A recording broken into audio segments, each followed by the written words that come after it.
Thank you. So as Sarah mentioned, in the past we've done the Cool K-Pack, and we started out doing the Cool K-Pack Award as a way to kind of recognize some of the hard work that the practitioners of knowledge were contributing to their organization. We use that as a competition, so we'd ask different individuals to submit their Cool K-Pack, and we would basically allow the audience to decide who the winner was. But as that competition went on, and the years went by, we had, as Sarah mentioned, there's several award winners here. The idea of just one Cool K-Pack didn't really resonate anymore. It started to become much more about systems of K-Packs, how processes interact, and it just kind of grew beyond knowledge packets. So in an effort to kind of keep the theme of being able to recognize individuals for their contributions to knowledge aware, we kind of reimagine things. And so we, this summer, roughly like July-ish, maybe June or July, started putting our heads together thinking, well, if we're not going to do a Cool K-Pack, what are we going to do? So what we came up with is the Knowledge Aware Achievement Award. Now I want to tell you a little bit about it. So what is it? The Knowledge Aware Achievement Award is a non-competitive versus what we were doing with Cool K-Pack. You do not have to compete for this award.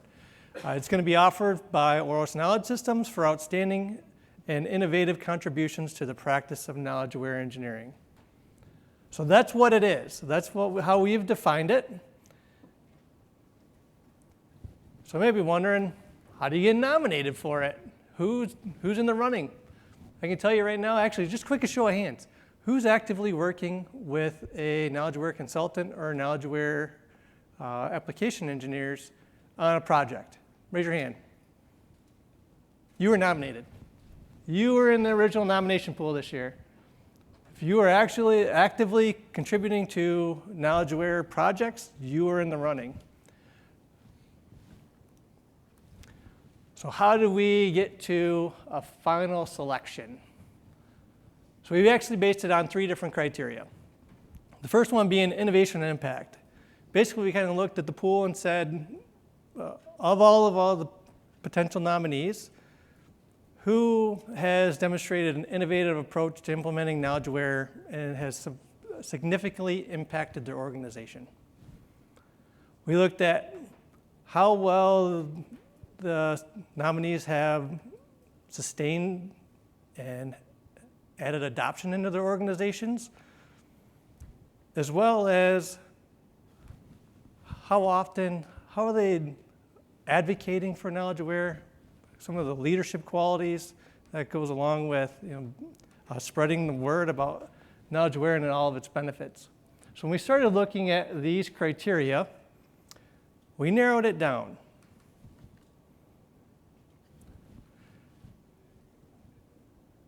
So I want to give you some details about the final candidate selection. If these apply to you, you're still in the running. If you've been practicing knowledge aware since 2017, anybody still in the running? I hope so. I hope so. I've onboarded thousands of new users. You still in? Oversees over 350 communities of practice, and from what I've been told, on their own, without support.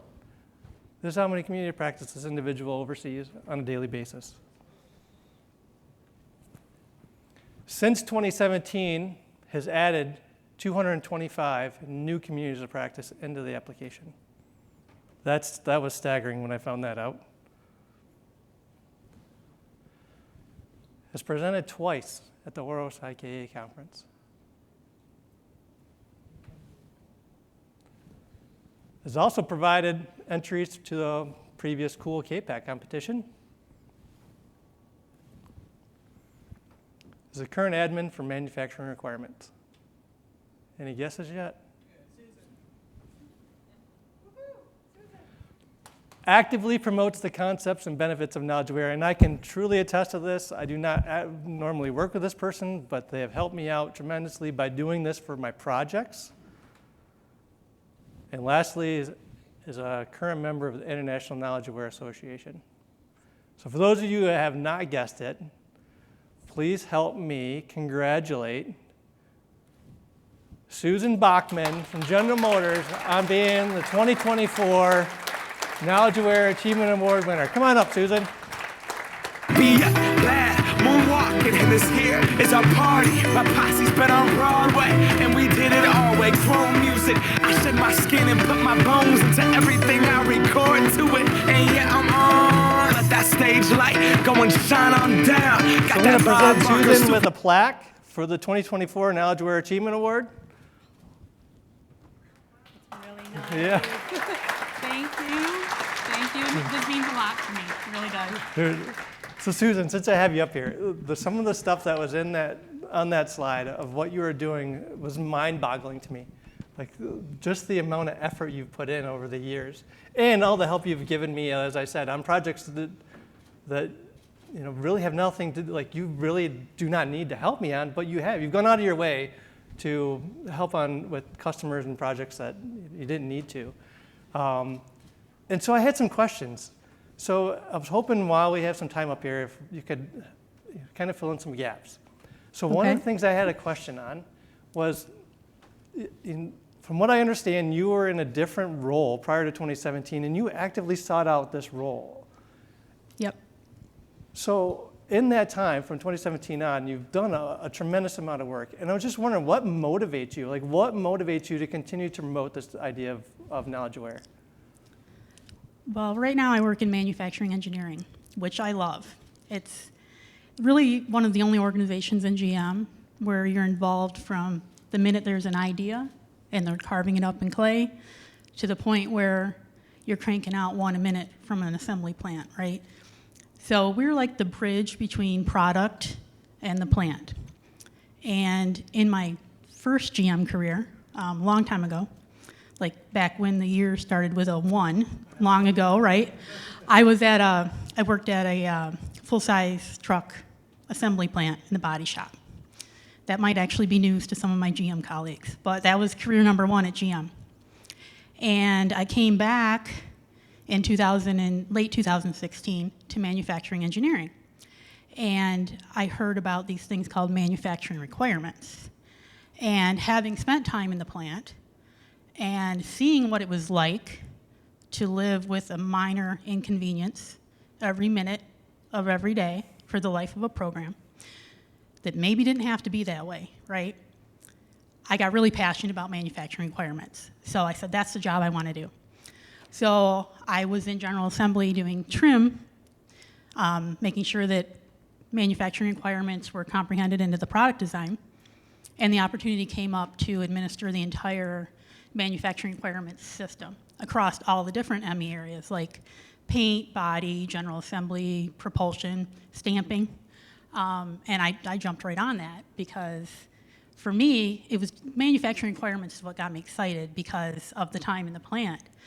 But then the more I got to work with manufacturing requirements and see how they were getting pushed around in Oros and how they were going to the right people at the right time and being confirmed, and the discussions that were happening to get those interests into the design, I just saw a lot of other opportunities to do that, to get those requirements into other flow of work. That's fantastic. So actually, I still have a couple more questions. So is there a particular group? I saw 225 new communities. Is there a particular project or group that you've onboarded that you find to be like the most rewarding? I have a lot of favorites. And I said last year, it's okay to have favorites because they're not children.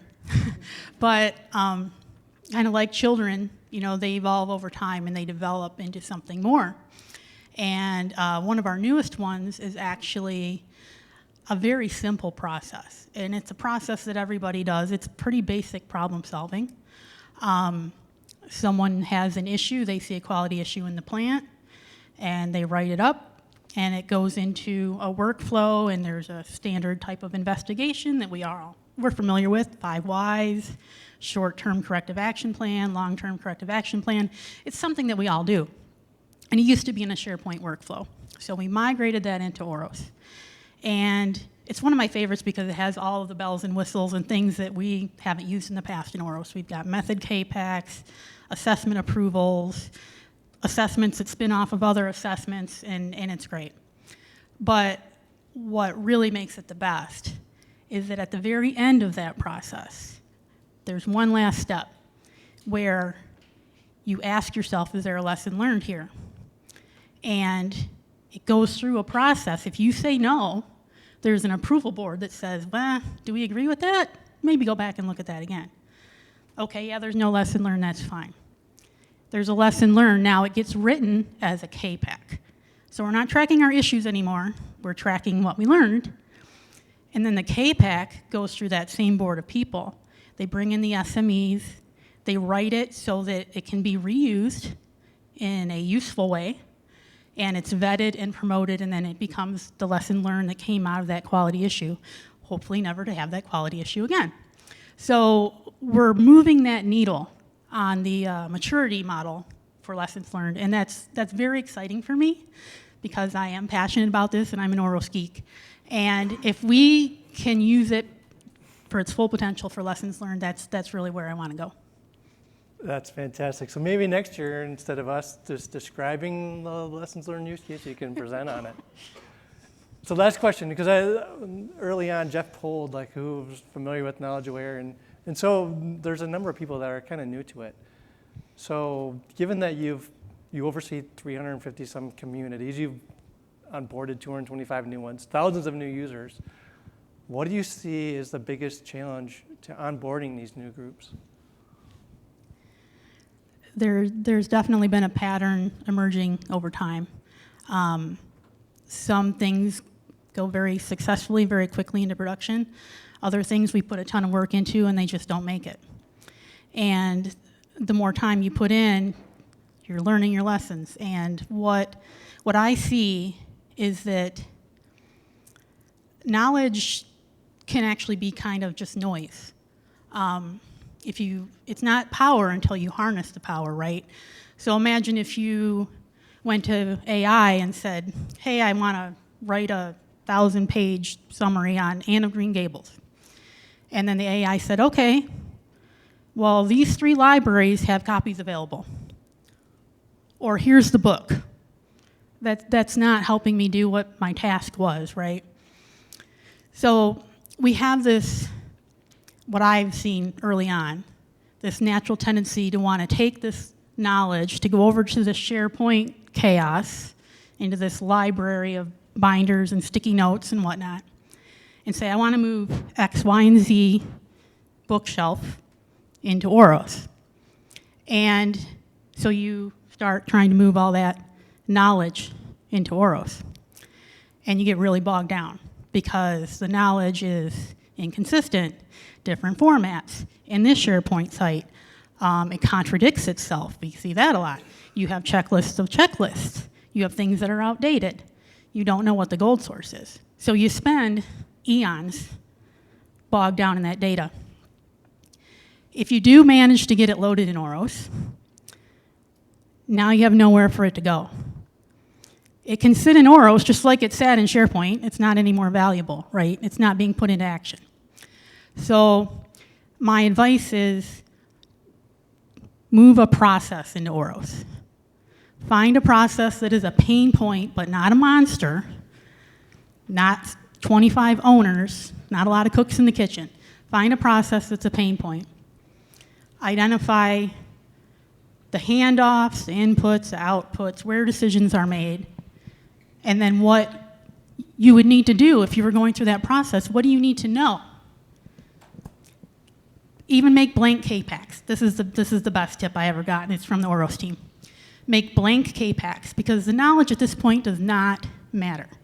It's what you're doing and how the knowledge got to that person at that time, at that place, and it's applicable to what they're doing. You don't want to NA 60% of the things that go their way. Then once that's established and you've run the play with blank K-PACs, go back and move your data. Do not copy it. Move it. Because if you leave it where it was at, people will do things the old way if they're able to do things the old way. You got to take that away. So move it over so that you avoid having duplicate copies, because then you lose the trust in the data. The last thing you need to do when you're trying to convince people to use Oros is to have data that they don't trust. You're shooting yourself in the foot. So never have duplicates. You would have to reload it all anyway. By the time you get that process in place, you're gonna have to reload the knowledge anyway because it's out of date, it's out of sync.